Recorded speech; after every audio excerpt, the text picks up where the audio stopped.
ہم بسوروں پر بھروسہ کرتے ہیں وسائل پر، ہم بھروسہ کرتے ہیں دنیا کی لاؤ لشکر پر، لیکن میرے بھائیوں اسلام کی بنیاد جو ہے، اسلام کی بنیاد توکل نہ کرتا ہے، خدا پر بھروسہ ہے۔ خدا کے بھروسے پر اگر آپ مدارس چلائیں گے، آپ کے مدارس چلیں گے۔ ہمارے کابل کا درہ امتیاز یہ ہے، حضرت نانوتوی رحمۃ اللہ علیہ کے اصول ہشتگانہ میں دیکھ لو، حضرت نانوتوی رحمۃ اللہ نے اصول ہشتگانہ میں کیا فرمایا ہے۔ ہر مدرسے کو اپنے پاس اصول ہشتگانہ رکھنا چاہیے۔ ہمارے مدارس کی بنیاد آؤ بقا پر ہے۔ راتوں دن کو دن میں پڑھاؤ، راتوں کو اللہ کے سامنے رو، راتوں کو اللہ سے مانگو۔ مجھے یقین ہے کہ آپ پبلک کے سامنے جانے سے پہلے جب اللہ سے فریاد کریں گے، پبلک بلا بلا کر آپ کو چندہ دیں گے، لوگ بلا بلا کر آپ کو چندہ دیں گے، لوگ تلاش کریں گے آپ کو، تلاش کر کر، اور ایسا ہو رہا ہے، ایسا ہوتا رہا ہے میرے بھائیوں دوستوں۔ اس لیے جو ہے اپنے اندر انابت اللہ، رجوع اللہ پیدا کرو۔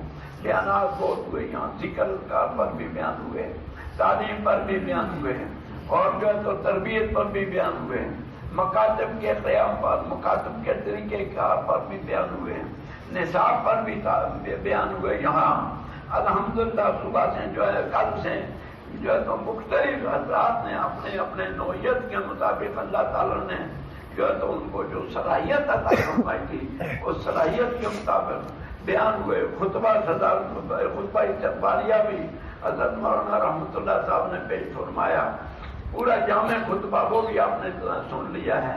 میرے بھائیوں، اب میرے پاس اتنی بات رہ گئی ہے کہ میں آپ کے سامنے یہی اپیل کرتا ہوں، اپنے نفس سے بھی میری ہر وقت یہی اپیل ہوتی ہے۔ اپنے آپ کو میں پہلے جو ہے تو اپنے نفس کو پہلے خطاب کرتا ہوں، پھر تم کو کہتا ہوں کہ ہمیں اپنے آپ کو اللہ کے فیصلوں پر چھوڑنا چاہیے، اللہ کے احکام پر چھوڑنا چاہیے، اللہ کے حکموں پر چھوڑنا چاہیے، اللہ توکل علی اللہ پر چھوڑنا چاہیے۔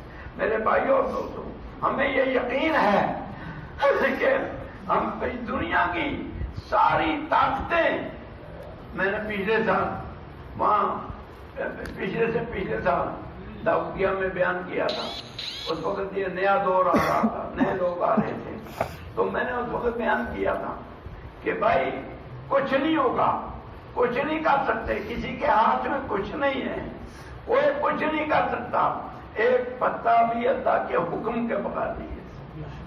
تو وہ مدارس کو کیا کریں گے، وہ مسلمانوں کو کیا کریں گے، وہ اسلام کو کیا کریں گے؟ ہاں، اگر ہم سے غلطی ہوگی تو اسلام کو نقصان پہنچے گا، ہم سے غلطی ہوگی تو ہمیں نقصان پہنچے گا، ہم سے غلطی ہوگی تو ملک کو نقصان پہنچے گا، ہم سے غلطی ہوگی تو دیش کو نقصان پہنچے گا، ہم سے غلطی ہوگی تو تباہی اور بربادی ہو جائے گی۔ ہمیں اپنے آپ کو کنٹرول کرنا ہے، اپنے نفس کو کنٹرول کرنا ہے، اپنی فکر کو کنٹرول کرنا ہے، اپنی سوچ کو کنٹرول کرنا ہے، اپنے آپ کو کنٹرول کرنا ہے، اپنے ایمان کو کنٹرول کرنا ہے، اپنی نیت کو کنٹرول کرنا ہے۔ اگر ہم نے اپنے آپ کو کنٹرول کر دیا تو دنیا کی کوئی طاقت نہیں ہے۔ کم من فئۃ قلیلۃ غلبت فئۃ کثیرۃ بإذن اللہ۔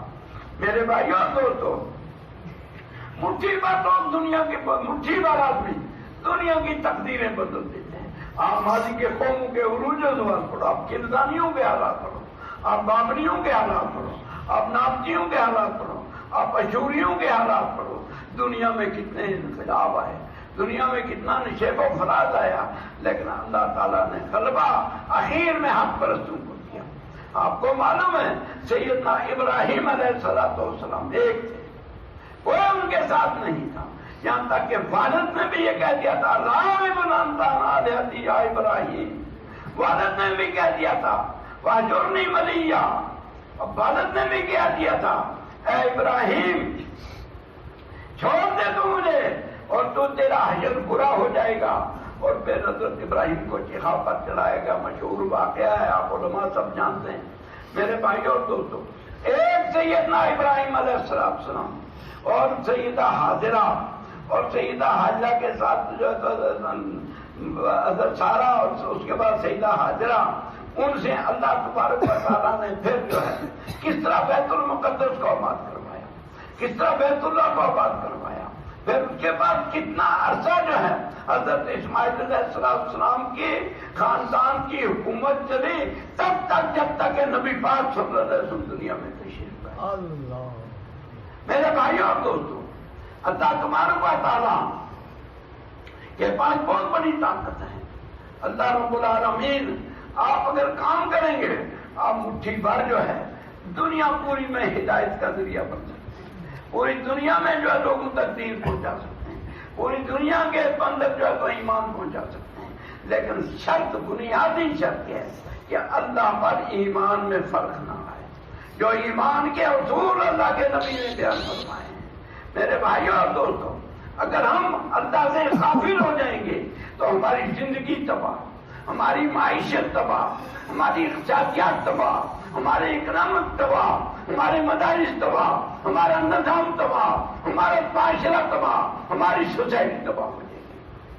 اور اگر ہم اللہ تعالیٰ کے ذکر میں جڑے رہیں، اللہ تعالیٰ کی تعلیمات میں، اللہ تعالیٰ کے احکام میں جڑے رہے، اوامر اور نہی کا خیال رکھا، نواہی کو اور احکام جو ہے اوامر کو ہم نے مضبوطی سے تھامے رکھا کہ کبھی بھی اوامر اور نہی میں آنچ نہ آنے دی. چاہے وہ ہمارے گھر کا مسئلہ ہو، چاہے فرد کا مسئلہ ہو، چاہے رشتہ دار کا مسئلہ ہو، چاہے علاقے کا مسئلہ ہو، چاہے ملک کا مسئلہ ہو، چاہے اجتماعی مسئلہ ہو، چاہے انفرادی مسئلہ ہو. شریعت کی بالا دستی رہنی چاہیے، ایمان کی بالا دستی رہنی چاہیے، قرآن کی بالا دستی رہنی چاہیے.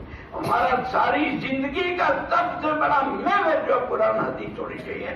اگر ہم اس پر ڈٹے رہیں، اگر ہم اس پر مضبوط رہیں تو اللہ کی نصرت قدم قدم پر ہمارے ساتھ ہو. اللہ تبارک و تعالیٰ قدم قدم پر ہماری جو حفاظت فرمائیں گے. ہم نے دیکھا کسی جگہ جو ہے ایک آدمی نے جو ہے خدا کے سہارے پر ایک درخت کے نیچے ایک مکتب جو ہے تو ڈال کر بیٹھ گیا. کل چل کر وہ بہت بڑا مدرسہ بن جاتا ہے. آپ دیکھیں گے جا کر، اگر آپ لوگ گئے ہیں، نہیں گئے تو جا کر دیکھیے. حضرت قاری صاحب رحمۃ اللہ، قاری صدیق صاحب رحمۃ اللہ علیہ رحمۃ الواسعہ، جب وہ بیٹھے اس وقت وہاں کے حالات کیا تھے، بلکہ پورے مہاراشٹر کے حالات کیا تھے. لیکن ایک مرد مومن جس کے اندر اخلاص بھرا ہوا تھا، جس کے ایمان کی شعاعیں اللہ تعالیٰ کے ہاتھ سے جا کر ٹکراتی تھی. میرے بھائیوں اور دوستوں، اس کے ایمان کی طاقت نے اس علاقے کی قایا بند کر رکھ دی. میرے بھائیوں اور دوستوں، یہ سب سے بڑا سرمایہ ہے ہمارے پاس، یہ سب سے بڑا نظام ہے ہمارے پاس، یہ سب سے بڑی تربیت ہے ہمارے پاس، یہ سب سے بڑی فکر ہے ہمارے پاس. اگر ہم اس پر قائم رہیں تو اللہ تبارک و تعالیٰ قدم قدم پر ہماری نصرت فرمائیں گے. قدم قدم پر اللہ تعالیٰ ہمیں جو ہے ان تنصروا اللہ ینصرکم ویثبت اقدامکم. میرے بھائیوں اور دوستوں، اگر ہم اللہ کے دین کے لیے ہم تن کھڑے رہیں گے، کھڑے نہیں ہوں گے بلکہ دائماً کھڑے رہیں گے، دائماً قائماً مستمراً من الحال الی المستقبل، تو انشاءاللہ العزیز اللہ رب العالمین کی طرف سے آنے والے وقتوں میں بھی اس کے ثمرات چلے جائیں گے. یہ دو باتیں میں نے بتا دی. تیسری بات، دعوت کا کام، تعلیم کا کام، وحی کا کام سب سے پہلے کہاں سے شروع ہوا؟ سب سے پہلے اللہ کے نبی پر جب قرآن نازل ہوا، اللہ کے نبی نے سب سے پہلی محنت کس پر کی؟ سب سے پہلے آپ کہیں گے ابو بکر صدیق میں کہوں گا نہیں، آپ کہیں گے حضرت علی میں کہوں گا نہیں، آپ کہیں گے کسی اور پر میں کہوں گا نہیں. بتاؤ کس پر ہوا؟ سب سے پہلی محنت جو قرآن پاک نازل ہوا، اللہ تبارک و تعالیٰ نے سب سے پہلے اپنے گھریلو ماحول کو بنایا.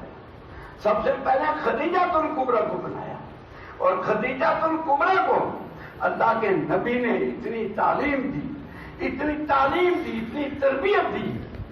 یہ پہلی سنت ہے کہ ہم اپنے گھر سے دین کو شروع کریں، اپنے گھر کے کو پاکیزہ گھر بنائیں، اپنے گھر کو جو ہے تو دین کا گھر بنائیں، اپنے گھر کو جو ہے تو اللہ کا